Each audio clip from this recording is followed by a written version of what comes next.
মধ্যপ্রাচ্যে নতুন করে উত্তেজনা ছড়িয়েছে যখন ইরানের ইসলামী বিপ্লবী গার্ড বাহিনী আইআরজিসি হরমুজ প্রণালী দিয়ে জাহাজ চলাচল পুরোপুরি বন্ধ ঘোষণা করেছে।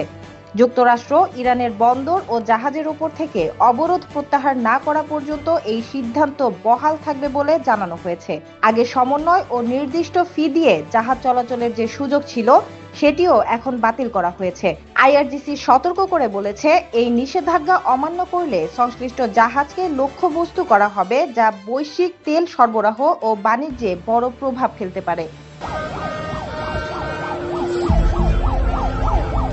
অন্যদিকে ইসরায়েলের তেল আবিবে প্রধানমন্ত্রী বেনিয়ামিন নেতানিয়াহুর পদত্যাগ দাবিতে হাজারো মানুষ রাস্তায় নেমেছেন।